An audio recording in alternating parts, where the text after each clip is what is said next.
1627 میں شہنشاہ جہانگیر کے بعد شہاب الدین محمد خرم شاہ جہاں شہنشاہ ہندوستان بنے۔ شہاب الدین محمد خرم کی پیدائش 1592 میں ہوئی جب ان کے والد جہانگیر اپنے والد شہنشاہ اکبر کے خلاف سازشوں میں مصروف تھے۔ شاہ جہاں کے اپنے دادا اکبر کے ساتھ تعلقات انتہائی قریبی تھے، کیونکہ اکبر اپنے پوتوں کو اپنے باغی بیٹوں کے خلاف کاؤنٹر ویٹ کے طور پر استعمال کرتے تھے۔ 1605 میں اکبر کی وفات ہو گئی اور خرم کے والد یعنی کہ جہانگیر شہنشاہ بنے۔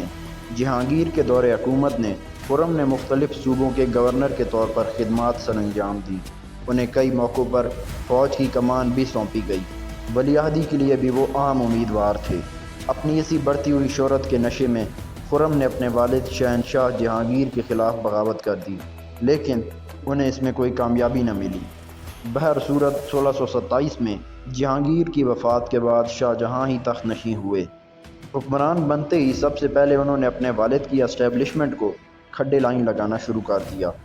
اپنے سسر آصف خان کو وزیر تعینات کر دیا اور اپنی سوتیلی والدہ نور جہاں کو، جو کہ جہانگیر کے دور میں طاقتور ملکہ تھیں اور اصل حکمران تھیں، ان کو لاہور کے ایک پرآسائش محل میں نظر بند کرا دیا۔ یہیں پر نور جہاں نے اپنی زندگی کے بقیہ 18 سال گزارے۔ اپنے چاہنے والوں میں اور اپنے بچوں میں شاہ جہاں نے دل کھول کے تحائف تقسیم کیے۔ اپنی چہیتی بیٹی جہاں آرا کو 6 لاکھ روپے سے نوازا۔ مہابت خان کو اجمیر کا گورنر تعینات کیا۔ جہانگیر کے دور میں جب شاہ جہاں نے بغاوت کی تو یہ مہابت خان ہی وہ جرنیل تھے جنہوں نے شاہ جہاں کو شکست دی تھی۔ اب شاہ جہاں نے بھی ترک و منگول روایت کی پاسداری کرتے ہوئے میرٹ پر فیصلہ کیا۔ تمام مغل حکمران شخصی رقابت کے بجائے مہارت کو مد نظر رکھ کر میرٹ پر ہی فیصلے کرتے۔ ترک و منگول روایت کے مطابق نوجوان شہزادوں کو گورنر اور فوج کی کمانڈ سونپی جاتی تاکہ وہ ریاست سازی کے گر سیکھیں۔ تمام شہزادے حکمرانی کے اہل تھے، سب شہزادے تخت پر برابر حق رکھتے، سو ان شہزادوں کے درمیان تخت کے لیے مقابلہ شروع ہو جاتا۔ جو شہزادہ زیادہ مضبوط ہوتا، سیاسی اور جنگی حکمت عملی میں زیادہ ماہر ہوتا، وہی شہنشاہ بنتا، اسی کو سلطانی نصیب ہوتی۔ شاہ جہاں کی حکمرانی کے ابتدائی سالوں میں ایک افغان بغاوت نے سر اٹھایا۔ یہ افغان امیر گورنر گجرات خان جہان لودھی تھے۔ دکن کے کچھ حصے پر بھی ان کی حاکمیت تھی۔ انہوں نے مال و دولت کے عوض دکن کی کچھ زمین احمد نگر کے حکمران کے حوالے کر دی۔ اب یہ سنگین غداری تھی۔ اس سے پہلے انہوں نے شاہ جہاں کے خلاف ان کے بھائی شہریار مرزا کی بھی مدد کی تھی۔ شاہ جہاں نے اس کو گرفتار کرانے کا شاندار منصوبہ بنایا۔ شاہ جہاں نے اسے ترقی دے دی۔ مغل پروٹوکول کے مطابق اب اسے شہنشاہ کے سامنے حاضری دینا تھی۔ خان جہان لودھی شاہ جہاں کا منصوبہ بھانپ گیا۔ وہ سمجھ گیا کہ شاہ جہاں اسے گرفتار کروانا چاہتے ہیں، سو وہ بما اہل و عیال احمد نگر بھاگ گیا۔ پھر وہاں کے سلطان کی مدد سے اس نے مغل علاقوں پر حملہ بھی کر دیا۔ اب اس بغاوت کا سر کو چلنے کے لیے شاہ جہاں خود دارالحکومت سے روانہ ہوئے۔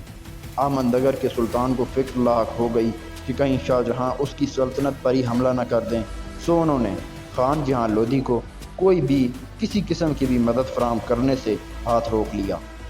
انہوں نے خان جہاں لودھی کو گرفتار کر کے شاہ جہاں کے حوالے بھی کر دیا، جنہوں نے بعد میں اسے سزائے موت دے دی۔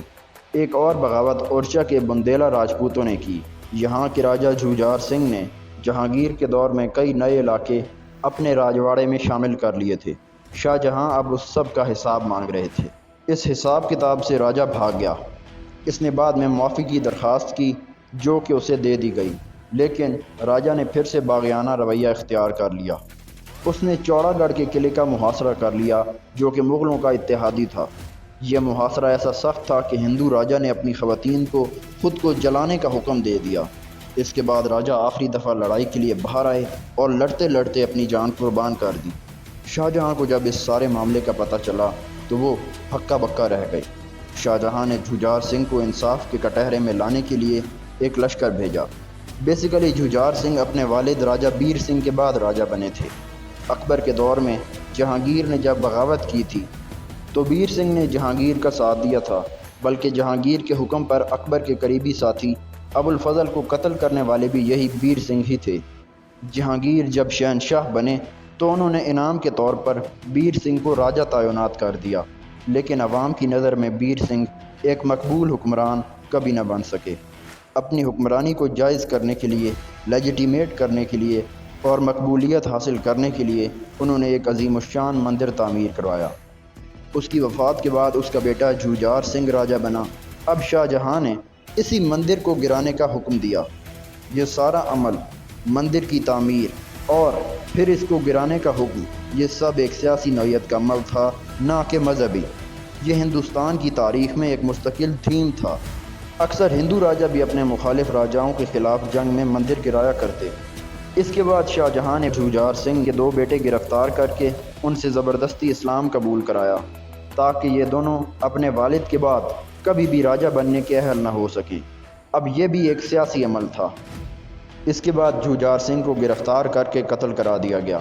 بغاوتوں سے جان چھڑانے کے بعد شاہ جہاں نے سلطنت کے نظام پر توجہ دی۔ بھگوڑے قبائل کو ریاست کے تحت کرنے کے لیے پوری سلطنت میں ملٹری چھاؤنیاں قائم کی گئیں۔ ان پالیسیوں سے شاہ جہاں نے سلطنت کے بارڈر کے علاقوں پر بھی کسی حد تک نظام نافذ کر دیا تھا۔ مغل ریاست شاہ جہاں کے دور میں اپنی فل پیک پر تھی، پورے آب و تاب میں تھی، دولت کے انبار لگے ہوئے تھے۔ سلطنت صرف محفوظ ہی نہیں بلکہ ترقی یافتہ بھی تھی۔ اسی شان کے اظہار کے لیے شاہ جہاں نے کئی تعمیرات کرائیں، باغات، قلعے اور مساجد تعمیر کرائی گئیں۔ جون 1631 میں ایک ایسا واقعہ رونما ہوا جس نے شاہ جہاں کو ہلا کر رکھ دیا۔ ان کی محبوب بیوی ممتاز محل شادی کے 19ویں سال اپنے 14ویں بچے کو جنم دیتے ہوئے جان کی بازی ہار گئیں۔ شاہ جہاں شدید ڈپریشن میں چلے گئے۔ انہوں نے 1 ہفتے کے لیے اپنے آپ کو ایک کمرے میں اکیلا بند کر دیا۔ رو رو کر ان کی آنکھیں چندھیا گئی تھیں۔ غم کے مارے شاہ جہاں کی داڑھی کے بالوں میں بھی سفیدی آنا شروع ہو گئی تھی۔ بالآخر ان کی چہیتی بیٹی جہاں آرا اپنے والد کو اس خلوت سے نکال کر لائیں۔ ممتاز محل کو آگرہ میں دفن کیا گیا، جہاں شاہ جہاں نے بعد میں تاج محل تعمیر کرایا۔ اس کی تعمیر میں 11 سال اور 50 لاکھ روپے کی لاگت آئی۔ یہ کتنی بڑی رقم تھی، اس کا اندازہ اس طرح لگائیں کہ شاہ جہاں نے ایک نیا شہر شاہ جہان آباد تعمیر کروایا۔ یہ وہی شہر ہے جسے آج پرانی دلی بھی کہا جاتا ہے۔ تاج محل پر بھی تقریباً ایک شاہی شہر تعمیر کروانے جتنا خرچہ آیا۔ 1646 میں سلطنت کی کل آمدن 225 لاکھ روپے تھی۔ 225 لاکھ۔ شاہ جہاں میں اب تکبر کی علامات بھی ظاہر ہونا شروع ہو رہی تھیں۔ وہ اپنے آپ کو صاحب قران ثانی، دوسرا صاحب قران کہتے۔ ایرانی علم نجوم کے مطابق صاحب قران صدیوں میں ایک دفعہ پیدا ہونے والے ایسے شخص کو کہا جاتا تھا جو کہ غیر معمولی صلاحیتوں اور قابلیتوں کا مالک ہوتا۔ پہلا صاحب قران شاہ جہاں کے جد امجد امیر تیمور کو کہا جاتا تھا، اگرچہ امیر تیمور نے خود یہ ٹائٹل کبھی نہیں استعمال کیا۔ شاہ جہاں نے 1646 میں ایک فوج وسطی ایشیا بھیجی اپنے آبائی تیموری علاقوں کو فتح کرنے کے لیے، لیکن یہاں پر بھی کوئی پائیدار کامیابی نہ حاصل ہو سکی۔ شاہ جہاں نے جو شہر تعمیر کرایا، شاہ جہان آباد، اس کے مرکز میں لال قلعہ تھا، اور اس لال قلعے کا مرکز تھا تخت طاؤس، پیکاک تھرون۔ یہ تخت ہیرے جواہرات سے لدا ہوا تھا۔ اس پر کل لاگت 1 کروڑ آئی، جو تاج محل کی تعمیر کی لاگت سے دگنی تھی۔ شہنشاہ شاہ جہاں اپنے بھائیوں اور بھتیجوں کو قتل کر کے شہنشاہ بنے تھے۔ شاہ جہاں نے خود بھی کبھی اپنے والد شہنشاہ جہانگیر کے خلاف بغاوت کی تھی۔ اب ان کے وہم و گمان میں بھی نہ تھا کہ ان کے اپنے ساتھ کیا ہوگا۔ 1657 میں شاہ جہاں شدید بیمار پڑ گئے اور لگ رہا تھا کہ ان کی وفات ہو جائے گی۔ شاہ جہاں کا اپنا جھکاؤ اپنے بیٹے دارا شکوہ کی جانب تھا۔ وہ انہی کو ہی اپنا جانشین بنانا چاہتے تھے، لیکن ان کے باقی تینوں بیٹوں نے تخت کے لیے تلواریں اٹھا لیں۔ دکن میں شہزادے اورنگزیب، بنگال کے گورنر شاہ شجاع اور گجرات کے گورنر مراد بخش سب نے جنگی تیاریاں شروع کر دیں تاکہ دارالحکومت پر قبضہ کیا جا سکے۔ دارالحکومت اس وقت دارا شکوہ کے کنٹرول میں تھا۔ 1 سال کی خانہ جنگی کے بعد اس گیم آف تھرونز میں اورنگزیب فتح یاب ہوئے۔ شاہ جہاں اور جہان آرا نے مذاکرات کی کوشش کی، لیکن اورنگزیب نے ایک نہ مانی۔